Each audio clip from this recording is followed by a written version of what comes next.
Good morning, everybody, to the second day of our UCAN Open Forum, Learning Cities Week.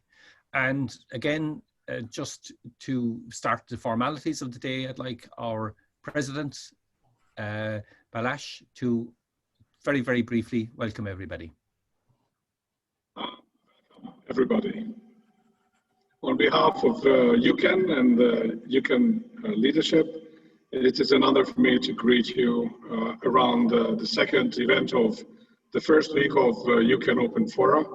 I think it is a very important moment for us to signal that we consider universities have a very important role in the development of lifelong learning, and beyond this, to reach development goals around sustainability in the locality and in the terms of global partnership. And I think this is a very important session to highlight an important topic.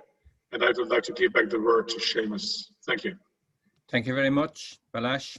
And it's interesting today that we're going to discuss celebrating learning and the enjoyment in learning. And we're bringing examples from two European UNESCO learning cities, Balázs's home city of Page and my home city of Cork. And through the UNESCO Learning Cities networks, they have become very close partners, and I think it's useful to have both of them here today. Dennis, I'll call on you now maybe to just to introduce the topic. Good morning, everybody. Great to see you all again. So we did a round of introductions yesterday just to get a sense of who's in the room and what their passions were. So that was just a good way for us to get to know each other a little bit better. So most of you, I think I recognized from yesterday, but there are a few new names. So I just might ask you to introduce yourselves. Again, different perspectives from all around the world. So I see there's a Juan Carlos with us. Do you want to just tell us who you are and where you're coming from? Hi everybody, I'm Juan Carlos from Universidad Carlos III of Madrid, Spain. Looking forward to hearing about your comments and your exposition. Brilliant, that's great. So we've from Madrid, and Pascal. I don't think Pascal, I don't remember you from yesterday. Different people came later in the session, so if I am calling on you and you did join us yesterday, my apologies. But Pascal, do you want to introduce yourself and where you're coming from today? Yes, I'm Pascal Pachaud. I'm with the Joint Foundation for Continuing Education of the University of Lausanne, Switzerland, and EPFL, which is the engineering school, and the two institutions share the same campus in Lausanne. Brilliant. Thank you, Pascal. And also, I think Lut Mortamer, I don't remember you from yesterday. So Lut, do you want to introduce yourself? Yes, thank you very much. I'm Lut Mortamer. I'm working at the University in Leuven, KU Leuven, where I am a coordinator of a small lifelong learning team within all units and services on educational policy from the university. I couldn't join yesterday because we had a free day and I had other plans and I could not join, but it's a topic that is a bit out of my sight. I'm not very familiar with it, so I thought I try to join today and tomorrow to get some more information and to know more about it. That's great, thank you, Lut. So also Fergal Finnegan, familiar name. Fergal, do you want to introduce yourself?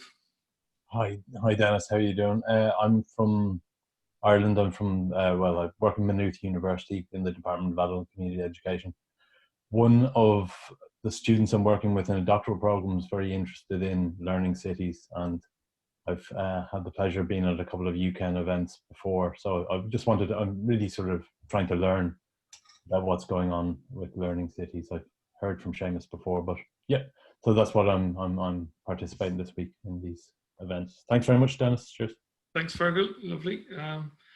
And then again, if I don't recognize the names from yesterday, my apologies. But Nadia, Bregoli, I don't recall saying hello to you yesterday, so do you want to say hello today? I think Nadia's on mute there, so we might, yeah, we might pass along. And Pavel Gracecow. Okay. Oh, Nadia's here now. Yeah, hi Nadia. Okay. I'm here. Hi. Hi everybody. Okay, I am from University of Applied Science of Southern Switzerland, and I'm director of continuing learning and interesting in all the teams that has to deal with the role of the university in building the ecosystem of long life learning. Thank you for your conference and contributes. And hello to all the colleagues. Thank you, Nadia. So Pavel is the only other person I don't, he's not on screen there. So yes, he says his microphone is not working properly. So I will say hello to him on behalf of everybody. So yes, I mean, we have a group working with us during the week, different people each day. Thanks to UCAN for creating this opportunity. The Learning City concept is something, as we outlined yesterday, that we've been working on in Cork for many years, since 2002. And within the UNESCO framework, the concept of celebration has been learnt as a key way for the network of partners that make a learning city happen. Your universities, your schools, your civil partners, community and voluntary sector all working together. So what can bind different partners together and make the concept a reality? Back in 2003, the first concept of a festival of learning was proposed at a meeting in Cork. And I was in the audience and I thought, I'm not sure about this idea. I don't think so. This is a festival. We have lots of festivals in Cork City. And learning, I'm not sure that the two fit together. But I thought this is the start, so I will get involved. And really, I was glad I did, because I was completely wrong. The concept of a festival does go really well with learning and celebrating learning of all forms, formal, non-formal, and informal. So I think the best thing to do is to see what happened in two parts of the world, in Pécs, where Balázs, president of UCAN, has developed with many partners a fantastic festival, and we were happy last year to have some Cork participation in the festival. And then also from my own home city of Cork. And my colleague Siubhán McCARTHY, who is coordinator of our Learning Festival, will bring you through some of the experiences that we have learned. So over to you, Siubhán. Thanks, Dennis. Hello, everybody. I will just try and share my screen, and I hope it works.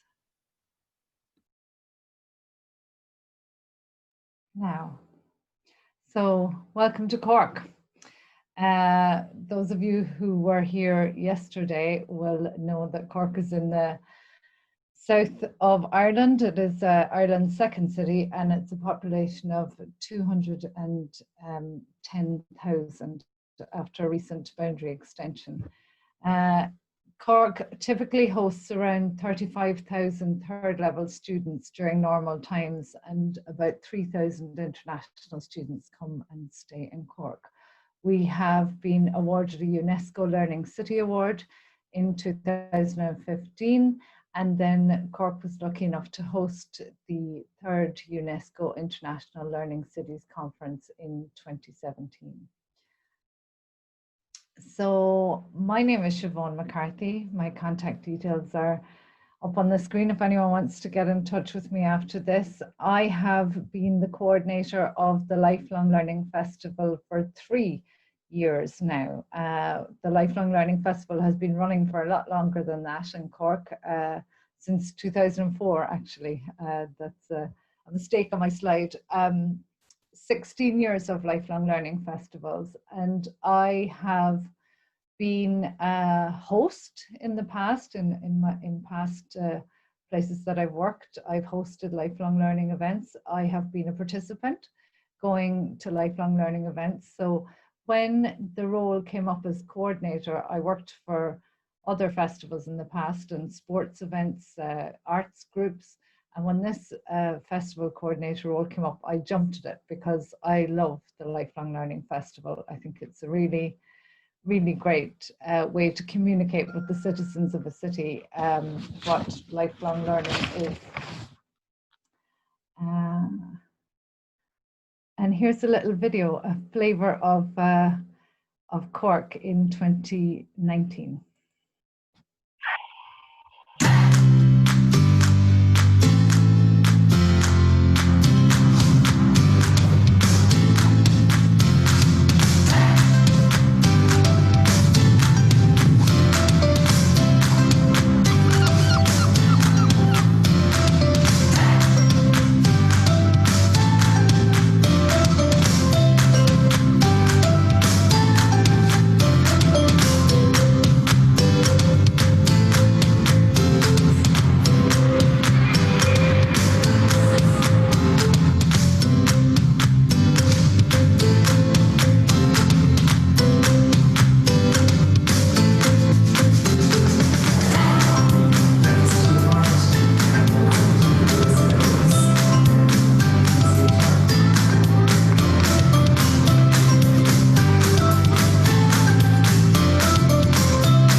That's a little snapshot of our 2019 festival. Some of you might have spotted we had the President of Ireland, Michael D. Higgins, came to visit one of our events, an event involving some youngsters who were playing music in the library and singing, and he came along as a member of the public, really. He made no fanfare about it, and we were very, very honoured to see him there at our festival. So I believe that learning is fun, and the festival brings the fun element back into learning. Since 2004, the festival has promoted celebrating learning of all different kinds across all different age groups. There's a huge intergenerational piece to our festival. It raises awareness of the wide range of learning opportunities that are already available throughout the city. We ask people who are already participating or putting on learning events to do it in a more publicly accessible way during our festival week. We seek to target those who do not usually participate in learning, who may have had a poor early learning experience or poor early educational experience. We encourage them to come back and do something fun. We bring learning opportunities out into the community in a range of free and accessible events. So the events of the Lifelong Learning Festival are free and they are accessible to all. Those are the two key points of our festival.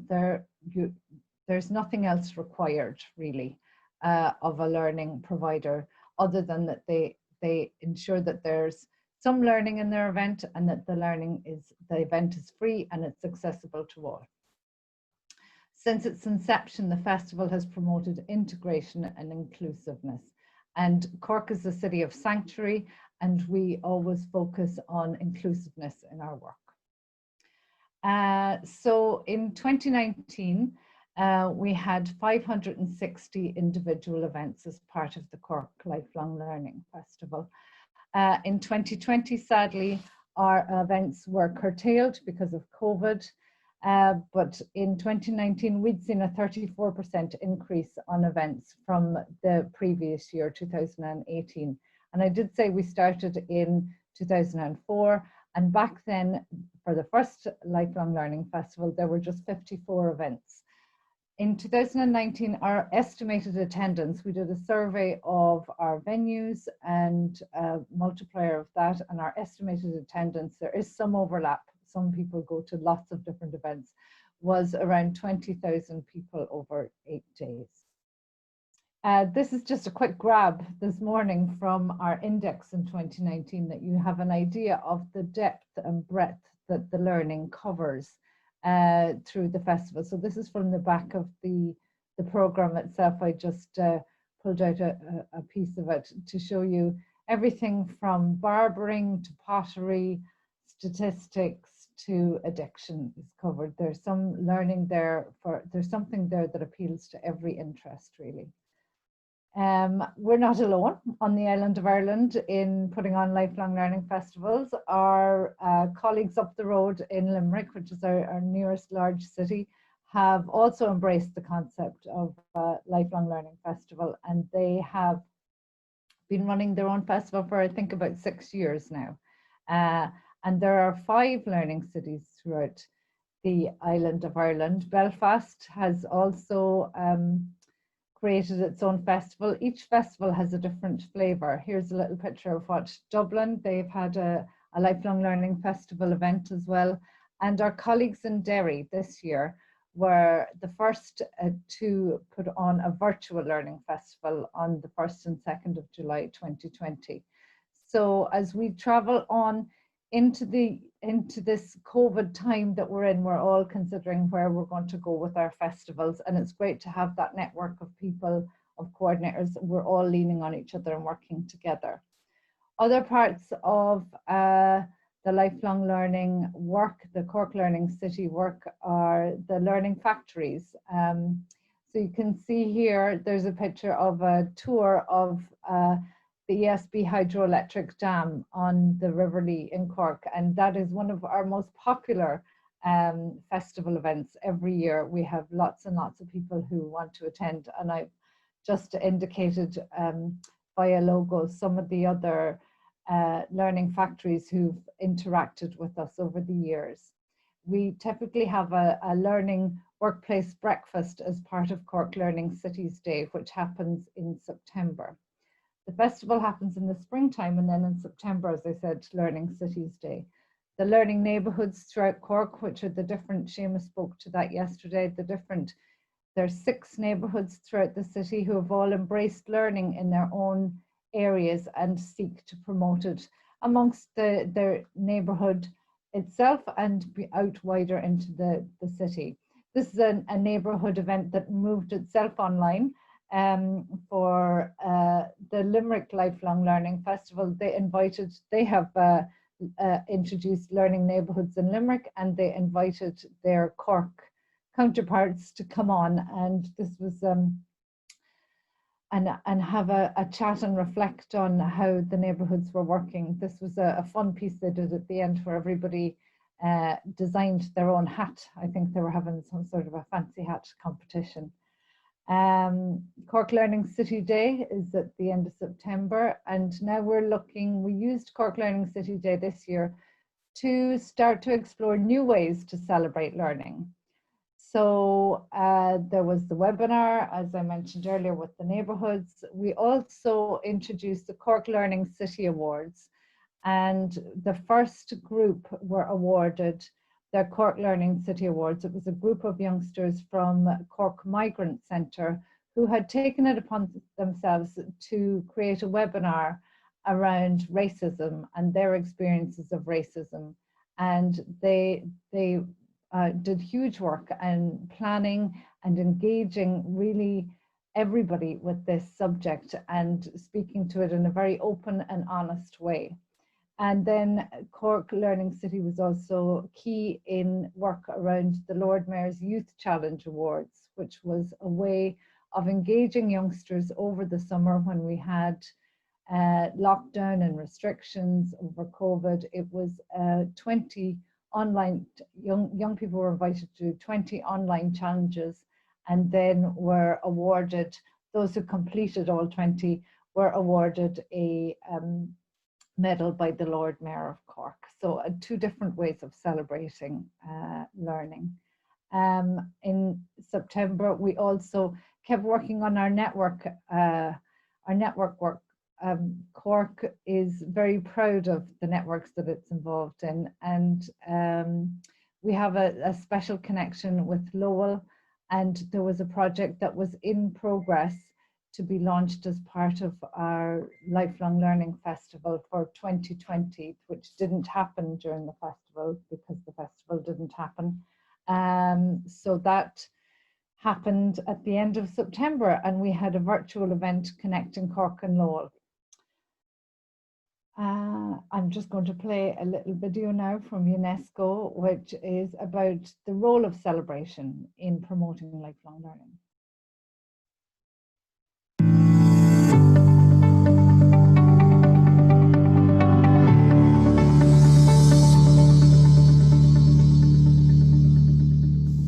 Ask people what it means to learn, and many will picture a classroom. But in a learning city, learning takes place everywhere. In the classroom, in the community, and in the workplace. Promoting lifelong learning has many benefits for the city. It helps to achieve inclusion, prosperity, and sustainability. By celebrating learning in a fun, active way, a city shows the full potential of lifelong learning. Celebrations foster a positive attitude towards learning and encourage people to take part. A celebration is any event that captures the attention of the public and inspires them to take part in learning activities. It also brings people together, strengthening bonds within and across neighborhoods. It reinforces a sense of community, builds enthusiasm, and attracts people who never thought they would get involved or even felt excluded. A celebration can encourage citizens to work towards achieving their personal goals and acquiring new skills. Holding regular events and festivals can have a lasting impact. More participants will get involved and more partners will come on board and offer new opportunities that will help maintain the public's interest and enthusiasm for learning. So, what kind of learning event is right for your city, and how do you organize one? The possibilities are endless. To ensure an event is accessible to everyone, consider giving your celebration a theme. Something simple that allows the public to grasp the concept immediately. Think about what is important to the local community and what could inspire people to widen their knowledge and gain new skills. You might use this opportunity to raise awareness of an issue that is relevant to your city. To find inspiration, you may want to look at what other cities are doing. Think about what events will work best for your city and how you would like to showcase different learning activities. You will need to consider how to involve the community in activities, how to ensure the activities are relevant to the audience and beneficial to the city, and how the activities are presented and communicated. Organizing learning events requires mobilizing resources and creating partnerships. Networks of organizations across the city should come together as a team to create a successful learning city environment. These networks can share ideas as well as resources, such as allowing premises to be used as venues for events. You may also consider involving partner cities in your events. Use all kinds of media to spread the Learning City message. Publicize and record your city's events in order to share them later. Positive publicity of learning events builds anticipation and encourages more people to participate and become active learners. Celebrating learning in a festival atmosphere brings the whole city to life and encourages people to discover the lifelong learning opportunities that are all around them. Enthusiasm is infectious. Positivity and joy can spread throughout a city, inspiring more and more people to learn. The positive impact this has on individuals and communities is significant and long-lasting.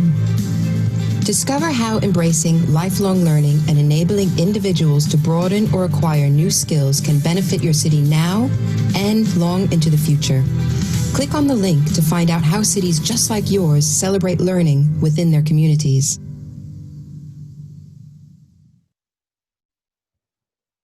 So that's it. That's the end of my presentation. Thank you.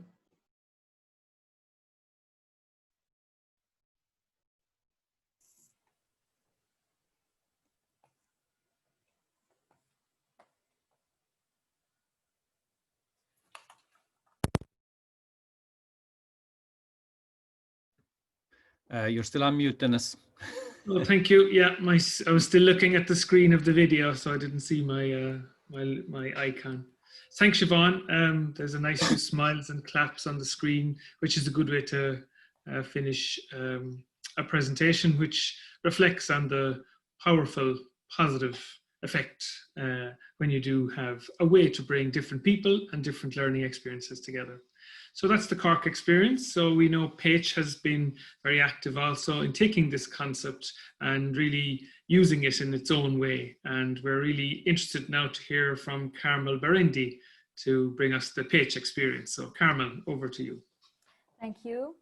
It was really interesting for me to watch this presentation and especially the video in the end. So thank you for including this into your presentation, because it is also, it really is this enthusiasm. And I would like to connect to this because the title of my, to continue, because the title of my presentation is Together We Make a Difference. I'm going to share the screen with you. Can you see now? Yes, I can see. Yes, yes. Yeah, okay. So I was already criticized for this title because this is a title of a scientific research and it sounds like an enthusiastic statement. But I insisted. Sorry, Carmel, maybe if you can just go to the presenter version of the slides, because it's very, very small. Oh, okay. That's better. Thank you. Okay, thank you. I didn't realize it. Okay, so I decided to keep the title because it sounds like a statement, and it was criticized not being scientific in a scientific research. But I insisted on this because I think this statement as an active citizen is important, even as in my role as a researcher. So the research was looking at the events of the Learning City Festivals in Paige, and especially the cooperation of adult educators and higher education institutions, so the University of Paige, and how this cooperation can foster the learning communities in the city. I was looking at three main areas. The first one was how learning communities contribute to realizing the UN Sustainable Development Goals. So as I said yesterday, when you were asking about what role or what kind of hat we are wearing here, and one of my hat was the green, because I was especially looking at realizing the SDG 2030 4.7 connected to lifelong learning, and how formal and non-formal learning communities can contribute to realizing these goals in the example of Paige. I was also examining the role of the adult educators and the identity of the adult educator in this, and their mindset also in this process, to what extent they are conscious about these sustainable development goals, and how they realize that in the actions of the community. And as I said, the cooperation of the higher education institution, what they can do actively to develop the learning communities in the city. And as you mentioned in the beginning, Paige and the department of the university, the adult education department was very active in this as an initiator, and also later supporting the process. Now, the keywords of the research are, of course, about learning and education, global and local. I was looking at global goals and how they were realized in local actions. And I'm not going to bore you with the policy analysis, just one slide, which I consider to be important here in the actually looking at these global goals and the UNESCO framework of Learning City, and how it was realized in the local actions. Also, there was, in the second part, a comparative analysis of the events, and I'm going to share you in the slides what the data and what the numbers on the show regarding the stakeholders and programs, number of participants, and so on. And there was also a questionnaire which addressed adult educators in leading roles in their community. And I was interrogating their role and the mindset and how they relate to their community and how they, to what extent they are conscious of their chances, how they can contribute actively to the processes of the community. So I was interrogating how they interact with the community, to what extent they are engaged, what activities they are realized, and how much time they commit to this, or how much time they sacrifice for this commitment. And yeah, and the mindset, of course, to what extent they are conscious about it, and of course to realize the goals of the community, what professional skills and what competencies they bear, and which of these they would like to develop to enrich more their communities. Sorry, and there was one more, and of course. I was very curious about if sustainability is already thematized in the cooperation of adult educators and the higher education institution in the case of PAGE, and what they can do for further support and cooperation. I would like to present this because I think we all know this. I just want to emphasize the importance of this framework of the UNESCO Learning City Guiding Document, because I was looking at especially how fundamental conditions and how these major building blocks in the Learning City of PAGE were realized, and if they exist, to what extent adult educators and leaders of the NGOs and communities think that they are realized or they provided in the case of PAGE. So we will get back to this later. And I was looking at the events in 2017. That was the first event in PAGE, and 18 and 19. And I grouped the programs according to topics and places, and also according to organizers. And there were 4 different charts that I'm going to show you. This is on this part, you see in the blue, you see the topics, a number of events and a number of locations. And you see the programs, the program focus. There was one program very much emphasized is culture and art, because PAGE is a very artistic city, and it was also the cultural capital of Europe in 2010. And the second group of programs was environment and green PAGE, as it was called. And there was also an emphasis on knowledge transfer and community development. In 2018, the programs and the number and also the focus of the events partly stayed the same: environmentally conscious, meaning the green programs; local values, meaning also the cultural commitment of the city, programs in museums, and also there was Together We Can Make It, means the programs of social inclusion and the cooperation of NGOs and the local communities. Now in 2019, there was again 3 different kinds of programs: art and culture connecting us. So there was a growing number of programs in museums and in exhibition halls. And as you can see in the numbers, later I will show the diagrams also. And a special focus was on learning with movement and sports for health, including senior citizens as well, and a growing number of senior citizens in 2019. joining the events, the Learning City events. And there is also initiation of the university, the senior academy. And they had also more and more programs organized in 2019. So there was a great progress in this. And concerning sustainability, learning environment and learning in or learning for environment was also a major focus in the events. So altogether, as a summary, I can say that there was a growing number of programs, locations, and visitors as well, looking at the numbers of the years of 2017, 18, and 19. And there was a significant growth because in 2017, the number of programs was 130, and in 2019, it almost doubled to 242. The number of locations was also growing from 28 to 36, and the programs and organizers and the stakeholders was also growing. So what we can see from the numbers is definitely that there is a greater commitment and a greater engagement throughout the years in the programs and in the events of the Learning City. I prepared some comparative diagrams also according to the program focus.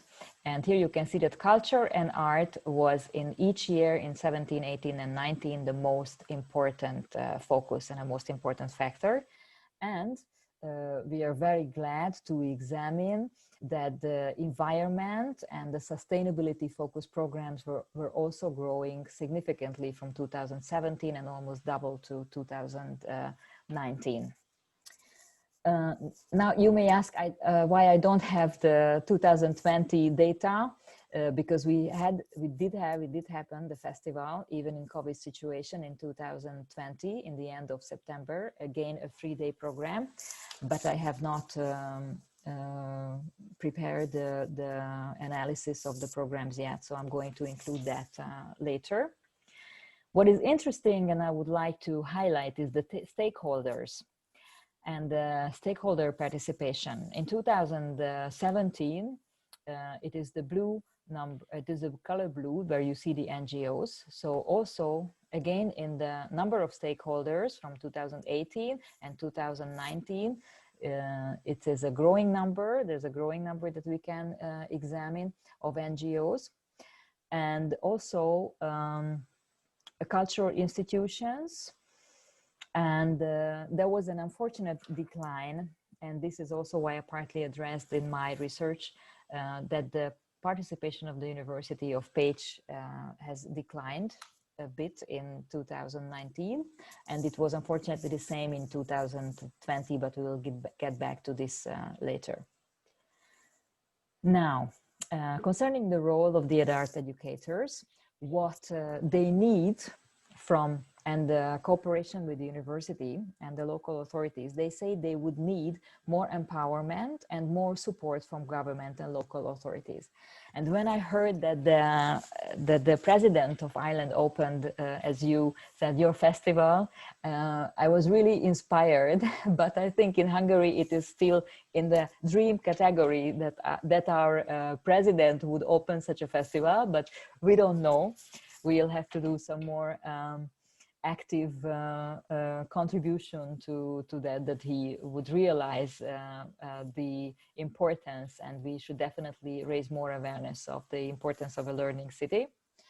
Now, adult educators also say that they would need mentoring or professional support in the framework of cooperating with other educational institutions or higher education institution, namely the University of Pécs.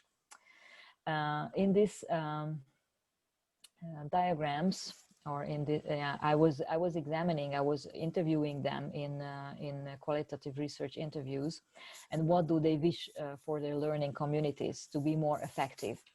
And so these were the findings, that they are ready actually to cooperate for active citizenship and to cooperate more with not only with other NGOs, but especially with higher education institutions. And they find it important because adult educators think that higher education institutions do have the means, they have the financial means, of course, also to cooperate in such programs. Now, this is very much debated nowadays in Hungary, but recently the University of Pécs has also has been provided with the support of 6 billion Hungarian forint. And I hope that next year, with the growing awareness on the Learning City, they will realize this and will contribute more to realizing the events also. In the next one, I just wanted to highlight how it was concerning the role of adult educators and their identity as an adult educators, and to what extent they are ready for cooperating with higher education, and practitioners, if they are ready, how they experience. And it shows again a great readiness for contribution and for cooperation, especially in the topic of sustainability and addressing the question and the challenge of sustainability. They are even ready to learn new methods as true lifelong learners, new methods, and they are ready to invest time and energy into their own skills development. Now, as the closing remarks, and this is part of the analysis of the key features of the learning cities, and we heard also from the charter what characterizes a learning city.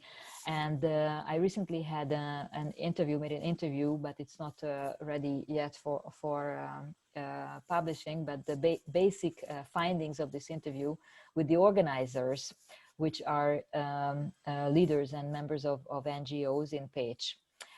I was examining to what extent they think that these fundamental conditions are ready or provided in Pécs. And they again said that definitely what they need or what they would like to greet is more commitment or true commitment from the local authorities. And what they are lacking of is definitely PR and communication, because still despite that the events are going on now for 3 years, and there is a growing number of participants and programs, as we could see, there are still people in Pécs who don't know or have not realized that Pécs is a learning city and that we have such a wonderful event and the chance for them to learn new things and to connect to each other as active citizens as well. They definitely need financial and technical support and a lot of other things that were not thematized yet, but we are looking into that still. And concerning the major building blocks, what we do have in Pécs, and the Learning City festivals are also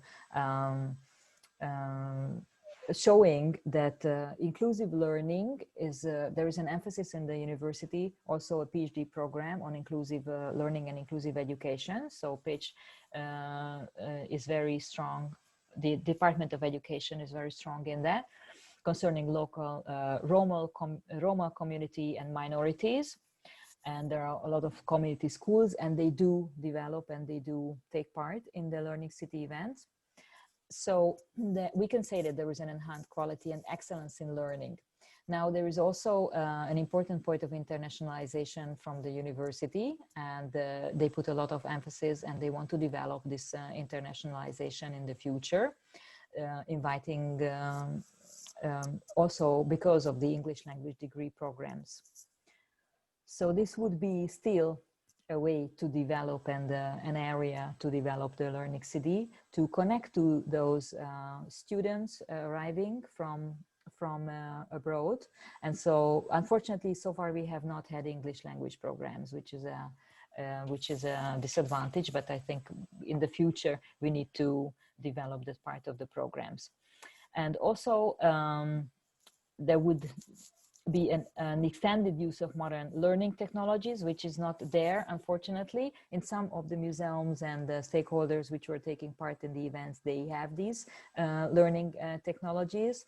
And especially in the COVID situation, because of the lack of these technologies, there were less people, less participants taking part in the events.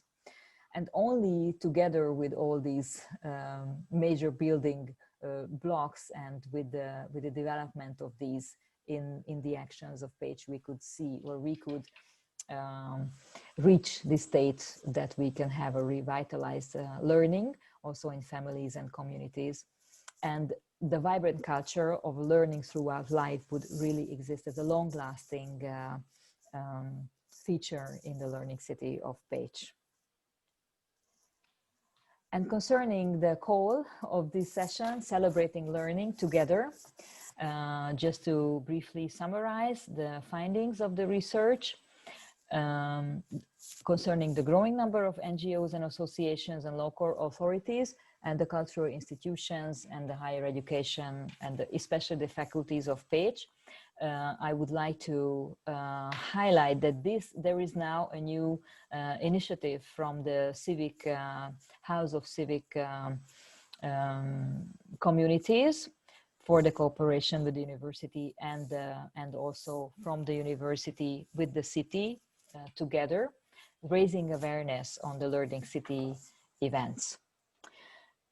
And yeah, because learning festivals are about celebrating learning. And this year in Pécs, despite the COVID situation, there were people there and we carried out also this celebration, also with less participants than in the years before.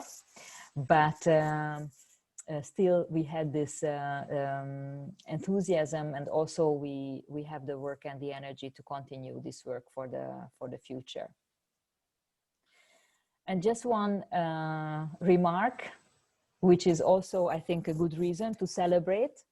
This is the latest news from the university, from the UNESCO Lifelong Learning Institute. It was in September that 55 cities from 27 countries joined the global network of learning cities. So I think this is also a reason to celebrate. And we are also following the webinars and taking part in these webinars, anything that there is about learning cities, and also that is why we are here to learn and to exchange with you on the examples of Cork. Thank you very much. Thank you, Carmel. That's really insightful, and there's a lot of cause for thought in your gathering of information from what to experience it as a very interactive event. But when you step back, as you have done, and look at the patterns that have emerged, there's an awful lot of worthwhile different aspects to analyze there. I really liked the fact that you integrated in both the events and in your own analysis the different sectors, the green sector for environment, learning, as we categorized as yellow yesterday, but health is also there very strongly, as we kind of used the red color to signify yesterday. So just, I suppose, to bring us back to open it up to the floor, I want to thank Carmel. I think the African proverb came to mind when you were looking at the title of your work and in thinking about Cork's experience. If you want to go fast, go alone. If you want to go far, go together. So togetherness is very much a strong factor of both cities' experiences. So back to Seamus, who will talk us through the Q&A and any interactions from the audience today. Over to you, Seamus. Thanks very much, Dennis. Thanks, Carmel, and thanks to Siubhán. I think we got a lot of food for thought there. And I just want to remind people about tomorrow as well. So tomorrow's focus is on research. So I think, Carmel, your contribution will be important as well tomorrow. If you're available, it would be really good just to demonstrate the importance of the research dimension, because very often we get sucked into the day-to-day activities and the day-to-day work, and we forget to look at reflecting on what we're doing and so on. So thank you very much to both of you. And in a second, we will just hand over for some questions. But just before we do that, John Wooding is here from ULLL, and ULLL was mentioned earlier. And we will be hearing from John and Annalisa about US experience on Thursday. But you are also engaged in a festival, John. So maybe as somebody starting out in this road, you may have something to share. Yeah, thank you, Seamus. I was thinking about both presentations as they were going on, and I think that one of the things we've had a problem with in Lowell is trying to put on a festival of learning that's a week long. And I think that I was going to ask Siubhán whether, or any of you who have done a learning festival, whether it's possible to turn the learning festival into a day event once a month or something along those lines. That's one question. And my second question to Carmel, and I really liked your presentation, how critical is it in your research and in your experience with PESH that the university be fully engaged with these activities? I mean, you said some things about that, but one of the things that I've been working on here, because I'm an academic and came from the university, is that both in Cork and in Lowell's case, we have a university which is an urban university right in the city. And so the importance of the connection between faculty and students and the idea of a learning city is critical. So a couple of questions out there to think about, both of you.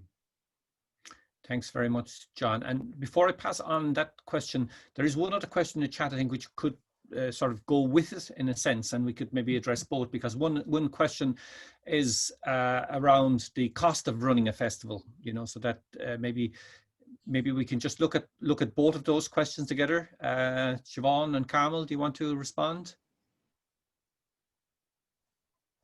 In any order, Siubhán, do you want to go? Yeah. Okay.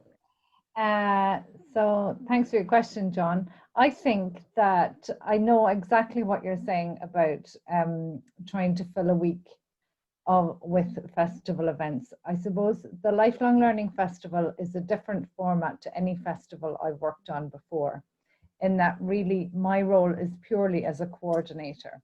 The invitation goes out to the community groups, the third level institutions, the schools, all of the learner providers, all of the teaching providers, to come up with their own idea.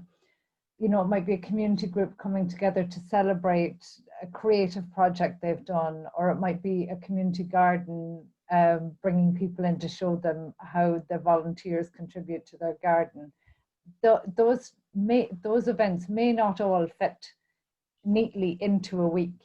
You have to nail down your time, and actually I think one day a month might be a really excellent way of doing it. I think even if we look around the island of Ireland, we've got 5 different UNESCO learning cities. All 5 have some form of a festival, but none are exactly the same. You know, I think every city has to take it on and do with it what it can, and I think that's a wonderful idea to do, you know. And maybe it's one day a quarter to start with an ambition to grow it to one day a month, you know. And you figure out as you go, it's an organic thing. Does it work better on a weekday? Does it work better on a Saturday? And you just have to let the engagement from the community and from your learning institutions really inform the shape of your festival within the city. That would be my answer to that. The second question around finance, the cost of a festival in terms of sustainability. I suppose that the model of Cork's festival, in that we invite existing providers to provide their learning in a more inclusive, accessible, open way. You know, if there's a yoga class going on that maybe the teacher makes it free for all existing participants and opens it up as part of the festival for other people to come and have a go. And really, to that end, the cost truly is me as a coordinator, is the cost of a coordinator, whether you can find that person within another organization, maybe on a part-time basis initially. You might find that person within a third level organization, or you might find them through some community employment scheme. Then that's the basic cost. We print a program, we print a physical program, which I had on my desk a minute ago and now I've managed to lose. We print 15,000 copies of a physical program that goes out, and that's a very expensive cost to us in distributing the message around the city. But we're all moving more and more online. So we've got the video, you've seen the promotional video that we did. But social media is very cheap. I mean, social media, provided you're not paying for advertising, it's if you've got willing volunteers, and maybe through some of your colleges or your schools, you might find people who can take on designing your logo, designing your poster, helping out with the program layout as part of their coursework. It's a kind of win-win situation then, you know. So that's my answer. Sorry, I went on a bit, Carmel. No, that's okay, Siobhán. They were important questions. So Carmel, do you want to respond to those two? And then we have another very important question lined up for you after this. Yeah. Yes, I see. So concerning the addressing the cost of a festival, I did not look exactly into the numbers, but I know that the city provided very little money and for organizing the festival, because it was partly embedded in the Pécs days, which is a cultural event, and this is happening every year, and that is also where university takes part, and so it was embedded in a bigger program in a way, not only as a learning festival on its own right. And I think this would be great to present the festival in its own right as a learning festival. And also I welcome the idea that it should happen or it could happen actually in every month or in a more recent way, even in smaller events, promoting learning and fostering the learning communities, as we discussed before. And all the NGOs, associations, and schools, and basically everybody who was taking part and offering any kind of program, they did it on their own expenses. So also the organizers, they organized this, the community of the Civic House of Civic Engagement in Pécs, who are the main organizer, the head organizers. They were coordinating all the events, and most of the events happened there, also like symposia, conference, and workshops, and so on. But many events happened also outside and outdoors in open air in the city, as I said, in the framework of the festival. So this was not of the Pécs days. So you could not always, participants could not really make a difference whether it was not really emphasized as a learning festival. And this could be helped with more financial support and more communication. And I think also reflecting to the cost and the PR and communication of the Cork Festival, I think indeed, social media has all the means that we as active citizens and community can promote the events on our own also. And this is not that much money. So we should address that really in the future. Concerning sustainability, my research was looking at the programs and not the sustainability of the festival, but how the festival addressed sustainability as a phenomenon and as a challenge for education and so on. Okay, so we've gone over time a little bit, but there are two linked questions here which we might take before we wrap up. One is around educational inequality. Do you think that the Learning Festival can impact educational inequality, and I suppose particularly for people who have had poor experiences or continue to have poor experiences of education? And the second one is maybe just give us some examples of innovative ways in which festivals have encouraged celebrating learning. Maybe one example or whatever. I feel you have an example in your head, Seamus, there. Around the question of the impact of learning cities on educational inequalities, our festival, the Lifelong Learning Festival, is an uncurated festival. So any event that comes to us that has any level of learning attached to it is accepted as part of the festival, thus broadening the appeal of the festival, I think, and the fact that they're free, that events are free. so people don't have to have any money in their pocket to come along and experience a taster session of something that may spark something in them to encourage them to continue to learn. I think that it goes a long way towards addressing inequalities and educational inequalities in the city. I might call on my colleague Dennis to see, can he think of an innovative way that happens? I just reflected when John was speaking, and also Carmel, the idea that the Learning Festival is embedded or linked with other events in the city, I think has been one of the most useful ways we have connected. So our city is a playful city in a European network of playful cities, and by creating the idea that the first day of the festival was a play day, so it was a day for Cork to play, and that's for people of all ages.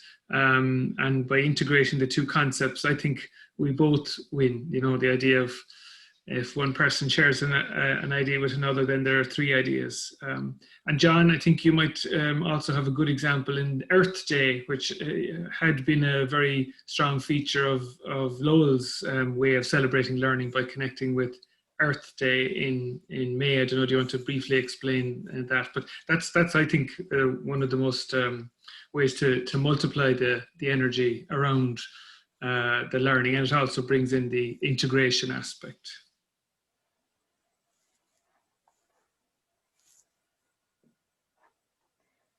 Okay, I'm not sure we're hearing from John. Carmel, do you want to just respond there very, very quickly? Yes, because we're going into extra time, as it were. Reflecting to the question of Fergal in the chat here concerning learning cities and educational inequalities. I think the programs in PAGE has done a lot in this respect, and partly because of this PhD program that the educational department, doctoral school of education has, and there is a strong commitment from the university also to extend this and these kinds of programs. So I think yes, it could develop into a greater impact and involving more of these learning communities, of also the minority schools and also the Roma school, for example, and to contribute to their to foster their active citizenship through this. Did you? I mean, I suppose the second question: did you come across anything that you thought was very innovative or good in terms of getting the celebration aspect of the festival in PAGE, you know, to capture that aspect? Yes, programs of musical programs that there were, and yeah, this was, I think, the most that could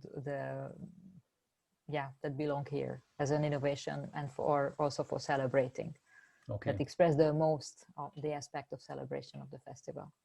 Okay, okay. I'm just very conscious of time. John, did you want to just say something briefly about Earth Day? You're on mute, John. Yeah, very, very briefly. Actually, our involvement in learning cities came from our Earth Day celebration, and the core partnership that was working on Earth Day and sustainability in Lowell became the Learning Cities Partnership over the last 2 or 3 years.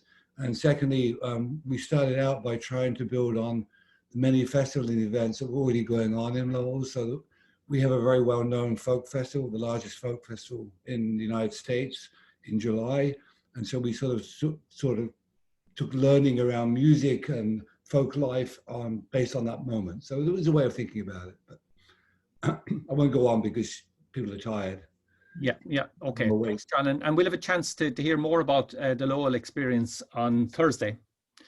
Anyway, so that will, and look, this has been a very, very enlightening and an exciting discussion, but I'm just conscious that time is we've exceeded our time limit, so we'll have to wrap up. And I just noticed there that, and I think this happened as well yesterday, and Natalie joined us there late because I think the time wasn't clear. So the time for the event is 12 o'clock. That's Central European time, which is 11 o'clock in this part of the world, and is, I think, 5 a.m. out in Minnesota.